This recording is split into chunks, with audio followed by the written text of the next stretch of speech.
Bom, meu amigo torcedor vascaíno, vambora para mais um vídeo, mais um Acorda Vascão aqui no nosso canal do Gigante Vasco. O primeiro vídeo dessa sexta-feira, enfim, né? Podemos abrir um sorriso no rosto e dizer que sextou.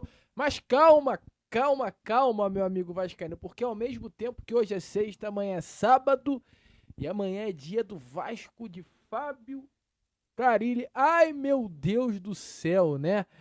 Teremos o Vasco de Carille de novo em campo. O que virá pela frente? Eis a questão, né? A gente sempre ouviu nas escolas, nas aulas por aí ao longo desse Brasilzão, aquela frase, né, de William Shakespeare, aquele poeta: ser ou não ser, eis a questão. E a gente pode pegar essa frase e trazer hoje para os dias do Vasco. Fábio Carille, Vasco Esporte, o que será? Eis a questão. Eu não sei. Eu tenho certeza que você também não sabe. Talvez nem o próprio Carille saiba o que será do Vasco da Gama. E a gente resolveu aqui, nesse Acorda Vascão, falar exatamente sobre isso. Sabe por quê? Porque eu digo sempre a vocês, olha só, eu tô de olho nos comentários. Deixa aí os comentários que eu tô ligado, e eu tô ligado. E sabe o que eu tô começando a perceber? Aqui no YouTube, lá no Instagram, no Twitter, que tem muita gente que é contra a demissão do Fábio Carille. Tem muita gente que acha que a torcida tá criando um cenário de crise, que o torcedor tá errado, que é pro Carille permanecer. E, meu amigo, eu no meu senso crítico, né, eu tentando ouvir os dois lados e ver até mesmo os dois lados de uma moeda, eu parei para analisar o Fábio Carille e posso te dizer, eu acho que ele tem que ser demitido, tá? Mas muito mais por desempenho do que por resultado. Eu vou falar sobre isso aqui com vocês nesse Acorda Vascão e você vai entender aonde eu quero chegar. Fica tranquilo. Entretanto, rapidamente aqui, antes de começar o vídeo, antes de deixar todos vocês muito bem informados sobre o nosso Cruz Maltino, como sempre faço aqui no canal, eu quero dar as boas-vindas a todos vocês que estão chegando aqui pela primeira vez. Para quem ainda não me conhece, muito prazer. Eu sou o Lucas, você está no canal do Gigante Vasco, esse daqui é o canal do torcedor vascaíno. Estou aqui todos os dias, 3 vezes por dia. Temos o Acorda Vascão, que é esse vídeo que você está assistindo agora. Ele sai sempre às 7 horas da manhã, em ponto. Tem também o Fala Gigante, que é o segundo vídeo do dia vascaíno, e ele sai sempre pela parte da tarde. E temos o Boa Noite Gigante, que é o terceiro vídeo do dia. Ele sai sempre pela parte da noite. Ou seja, eu conto muito com você. Você mesmo aí do outro lado. Você que gosta do nosso conteúdo, né? Você que se amarra nos vídeos aqui do canal, entretanto, não é um inscrito, eu venho de verdade mesmo pedir a sua inscrição, tá? Não saia desse Acorda Vascão sem se inscrever. Se inscreva. Se você não sabe, é muito fácil, é só você vir aqui embaixo, onde tem essa palavrinha inscreva-se e apertar nela, que você automaticamente será um inscrito do nosso canal. Isso ajuda muito o nosso crescimento. Além disso, também curta o vídeo, compartilhe, venha fazer parte aí da família, né? Canal do Gigante Vasco. Show? Vambora, Vascaíno, sem muita enrolação, falar logo, né? De Vasco da Gama. E por que eu tô fazendo esse vídeo, esse Acorda Vascão de hoje, sobre o técnico Fábio Carille? Que pode ser que seja um dos últimos vídeos que eu esteja fazendo do treinador. Porque o Fábio Carille hoje balança seriamente no cargo de técnico do nosso Cruz Maltino. Creio que isso não é mistério para absolutamente ninguém. Hoje, o Fábio Carille, ele balança no cargo de técnico do Vasco. Hoje, o Fábio Carille não tem uma permanência garantida no comando técnico do Vasco. Realidade, tá? É a realidade, meu amigo vascaíno. O Fábio Carille balança, periga de cair. Amanhã, se o Vasco não vencer o Sport São Januário, a grande possibilidade é que uma demissão aconteça. E ponto. Ou seja, enquanto ainda há tempo, eu acho importante a gente falar sobre o treinador, eu acho importante a gente ouvir todos os lados. E, de verdade mesmo, eu não sou de fazer isso não. Mas, se você é um vascaíno sensato, que confia no Fábio Carille, faz o seguinte, deixa aqui o seu comentário, ou entre em contato comigo lá no Instagram, ou vá aqui embaixo, nesse grupo que tem do WhatsApp nosso, tem um link do grupo do WhatsApp aqui do canal, e me manda uma mensagem. Se você é a favor da permanência do Fábio Carille, porque sabe o que eu vou fazer? Eu vou te colocar aqui numa live, junto com outro torcedor do Vasco, que é a favor da permanência do Fábio Carille, eu quero ver argumentos. Talvez amanhã esse possa ser até o nosso pré-jogo. Por que não? Então, de verdade, tem que entrar em contato comigo rápido lá no Instagram, porque amanhã a gente tem que organizar tudo isso. Ou entrar em contato pelo WhatsApp. Tá tudo aqui embaixo no link, no comentário fixado do WhatsApp, o nosso grupo. Aí você manda uma mensagem lá, eu vou dar uma olhada. Ou manda uma mensagem direto no Instagram. Porque eu quero entender. Eu quero entender o que hoje mantém o Fábio Carille no comando técnico do Vasco. Eu ainda não entendi. A grande maioria da torcida ainda não entendeu. Mas a diretoria tem um embasamento. E aí eu fui procurar não entender, porque eu não consegui. Mas eu fui procurar saber o que hoje mantém o Fábio Carille no comando técnico do Vasco. E o que eu ouço até de pessoas dentro do próprio Vasco da Gama é que o que hoje mantém o Fábio Carille no comando técnico da equipe é o fato do Fábio Carille ter resultados. Mesmo não tendo desempenho, o Fábio Carille tem resultados. E aí, meu amigo vascaíno, olha, posso ser sincero aqui pra vocês? Não tá errado não, tá? Fábio Carille que tem de fato uma vida breve, uma contagem regressiva dentro do nosso Cruz Maltino, super dependente dessa partida de amanhã contra o Sport. Tem 16 partidas sob o comando do Vasco. Tá aparecendo aí a vocês agora, né? Todos os jogos do Fábio Carille, que começou lá no dia 23 de janeiro. O Vasco ele estreia contra o Madureira, e eu vou ser muito sincero, muito coerente aqui na minha análise, não vou ficar inventando. O Vasco ele joga bem contra o Madureira na estreia, é uma estreia animadora do Vasco da Gama. Um Vasco que começou o jogo com Tietê, Paulinho e Jair no sistema de meio de campo, com o Felipe Coutinho à frente dessa trinca, Alex Teixeira e Verrete, um time que era muito bem organizado no meio campo, com ideias. O Vasco apresentou ideias contra o Madureira, mostrou ser um sistema diferente daquilo que o Fábio Carille costumava utilizar, entretanto bastante promissor, um time sem velocidade, sem transição, mas um time que gostava de reter a posse e com a posse tentava fazer gols através de infiltrações, através de um grande passe, através de facões. Foi esse o Vasco contra o Madureira na Arena Amazônia, que deu certo e o Vasco conquistou a vitória. Vitória contra o Madureira. O Vasco contra a Portuguesa já também desempenhou um grande jogo. 4-1 em São Januário. Eu lembro até hoje de o Paê brilhando, né? Esse jogo contra a Portuguesa no Caldeirão. Ou seja, 2 jogos Fábio Carille, uma estreia teoricamente animadora. Contra o Maricá é o primeiro jogo de grande dificuldade, fora de casa. Essa partida, eu não vou lembrar onde ela aconteceu. Salvo engano, acho que o Maricá vendeu o mando desse jogo pro Vasco, né? E o Vasco vence o jogo em São Januário com uma dificuldade muito grande. Acho que foi exatamente isso que aconteceu nessa partida, se eu não me engano. O Vasco vence o Maricá pelo placar de 1-0, com uma dificuldade gigantesca ali de fazer o seu golzinho da vitória, mas vence. Ou seja, o Vasco ele tem 3 jogos contra 3 pequenos, considerados pequenos do Campeonato Carioca, e vence. Resultado, tá perfeito. E aí o Vasco começa uma pequena derrocada. Tem um empate contra o Volta Redonda, jogando mal pelo Campeonato Carioca. Primeiro grande ponto negativo do Fábio Carille com relação ao resultado, porque ele já havia jogado mal contra o Maricá. O Vasco perde para o Fluminense, jogando mal na Arena da Amazônia. E o Vasco empata contra o Sampaio Corrêa, jogando mal contra o clube também em Saquarema. Ali, o Vasco nos 4 jogos, a vitória contra o Maricá, o empate contra o Voltaço, a derrota para o Fluminense e o empate contra o Sampaio Corrêa, o diagnóstico foi: o trabalho do Carille está ruim. Entretanto, mesmo diante desse diagnóstico confirmado de que o trabalho estava ruim, o entendimento da diretoria e até o entendimento do torcedor foi: cara, tá faltando ponta, não tem ponta no elenco, então não tem como a gente cobrar do Fábio Carille um trabalho.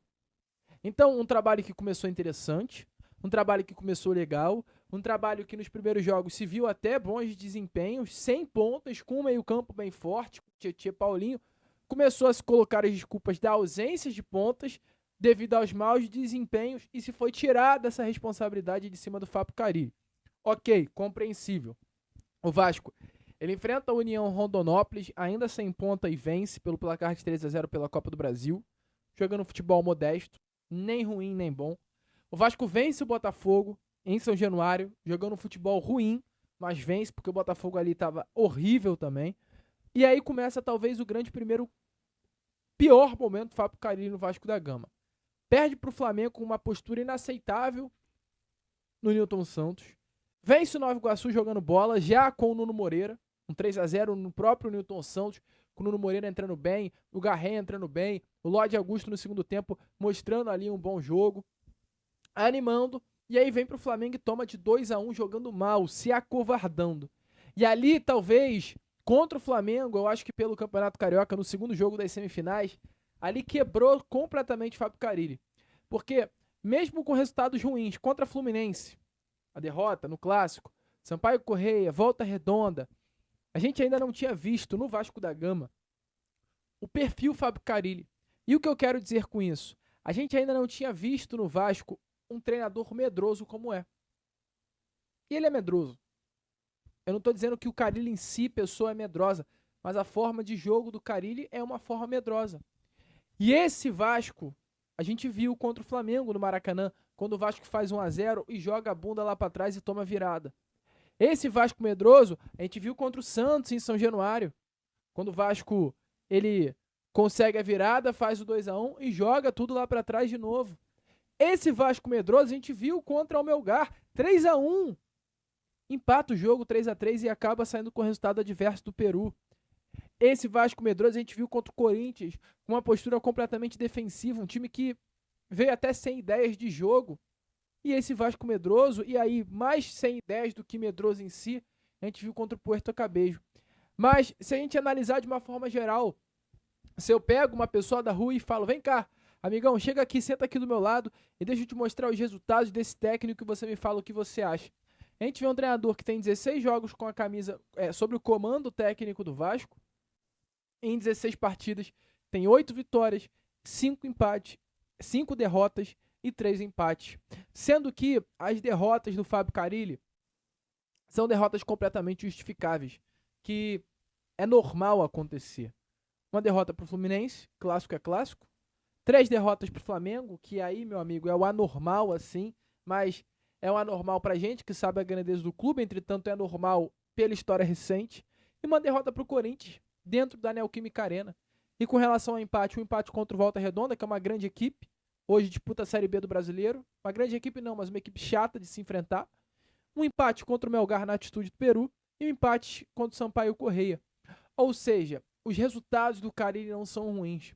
Se hoje o Vascaíno ele vem cobrar do Carille uma demissão, não é pelos resultados, porque os resultados do Carille são bons, por incrível que pareça.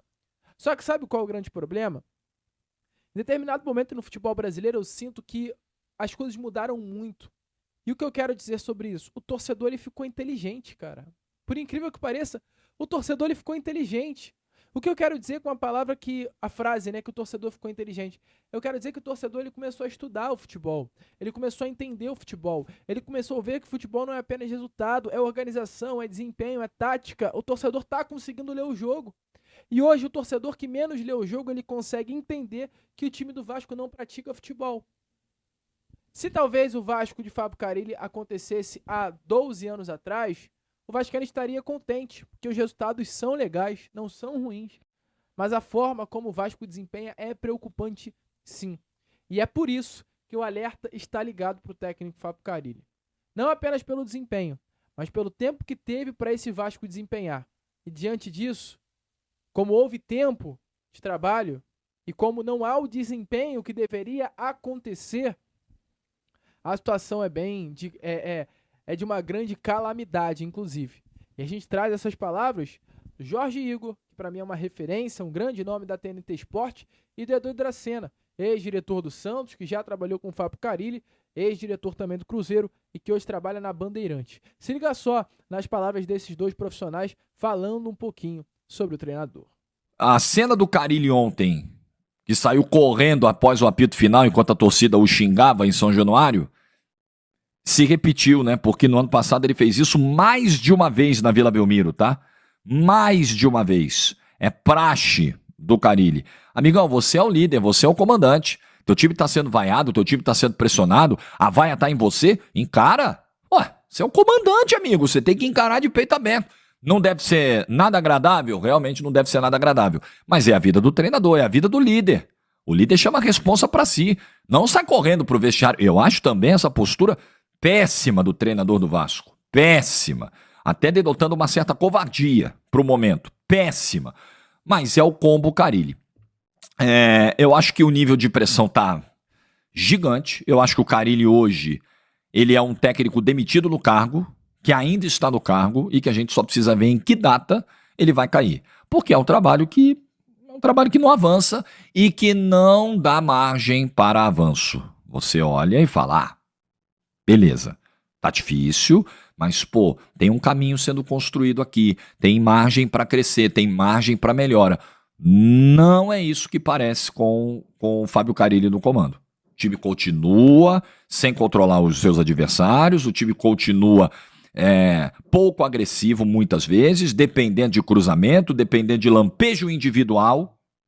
É incrível, né? Eu vi vários analistas falarem isso. Pô, o Vasco precisa do Coutinho, depende do Nuno, depende do Piton acertar um cruzamento pro Verratti. É muito pouco. Era a mesma crítica feita ao Carille no Santos em 2024. Era o que eu falava aqui toda semana. E aí, quando você compara os dois trabalhos e vê que os erros são iguais, você percebe que do lado de cá, pelo menos nesse canal aqui, não tem nada pessoal, não tem perseguição, não tem pilantragem, não tem vagabundagem, tem análise. Tem análise. Tem colegas do Rio de Janeiro hoje apontando falhas no trabalho do Carille que são rigorosamente iguais às do ano passado. Iguais. Então o problema não está em quem critica. Me desculpa, o problema não está do lado de cá. O problema está em quem não corrige as falhas. E tem um trabalho que é avaliado publicamente. E essa avaliação tem que ser correta, tem que ser justa, tem que ser honesta. Se não fosse o Verratti ali, eu acho que o Vasco ele estaria com pontuação bem menor ali. Eu acho que assim, né, Renata? Falta ideias. Você vê o time do Vasco, parece que é um catado. Você não tem estilo de jogo, você não sabe o que o Vasco vai fazer. Ele depende mais do individual, que é o Verratti, né, que é o Coutinho. Né? Então, esses dois jogadores, quando não estão em campo, aí o Vasco tem dificuldade, como teve contra o Corinthians. Então, ele tem peça, sim. O Vasco vai brigar pelo título? Não, não vai. Mas o Vasco não pode simplesmente, todo jogo, ter essa dificuldade. E o torcedor está na razão. Tem que cobrar realmente, porque ele está no dia a dia ali, ele tem que fazer o time jogar. Né? Então, e o Vasco não é de hoje, como nós falamos aqui. O Vasco é de muito tempo, mas cabe ao treinador, cabe às pessoas que estão comandando o Santos, dar tranquilidade para os jogadores dentro de campo, fazer o melhor que eles têm que fazer. Meu amigo vascaíno, então, como vocês viram aí, né? De fato, essa é a situação do Fábio Carille. Concordo muito com as palavras dos mesmos. Eu quero saber também de você sobre o que você acha da postura do técnico. Para fechar o vídeo, um pouquinho, né, mais sobre a questão Fábio Carille, eu quero trazer a vocês as palavras agora do Marcelo Santana. Tivemos uma visão mais geral, eu trouxe aqui. Tivemos uma visão da imprensa, que eu também trouxe aqui. E agora eu trago a vocês as palavras da visão da diretoria Cruz Maltina com relação ao treinador. Não, o contexto do futebol brasileiro, a cultura é sempre de pressão. E nos clubes gigantes como o Vasco, essa pressão é sempre maior. A gente é avaliado jogo a jogo, torneio a torneio. O Fábio tem buscado implementar a sua linha de trabalho. Na partida de ontem, no meu modo de ver, o Vasco fez uma boa partida, fez uma partida segura. O placar de 1-0, a gente entende que não satisfaça ao torcedor Cruz Maltino, mas a gente criou oportunidades. O Felipe teve uma cabeçada, o goleiro defende, a bola vai no travessão. O próprio Coutinho teve outra finalização no segundo tempo, o Payet teve oportunidade. Então foi uma partida que a gente criou e a gente sabe da necessidade de sempre corresponder a esse desejo do torcedor, que a gente possa fazer uma nova partida positiva contra o Sport, e tendo a torcida do nosso lado, a trajetória sempre vai ser mais fácil. A torcida do Vasco é gigantesca, nos apoia constantemente. Claro que tem as suas cobranças porque quer o resultado, o Vasco quer voltar a ser campeão, que não é desde 2016, e a gente tem que saber conviver com essa responsabilidade. Marcelo. Meu amigo vascaíno, deixe, é claro, a sua opinião aí nos comentários. A gente vai ficando por aqui. Esse foi o nosso Acorda Vascão, perdão, apenas o primeiro vídeo, né, dessa sexta-feira. Já já eu, Lucas, estarei de volta, trazendo ainda mais novidades e informações a todos vocês com o nosso Fala Gigante. Vamos que vamos. curta, compartilhe, se inscreva e, como eu sempre falo aqui no nosso canal, saudações vascaínas.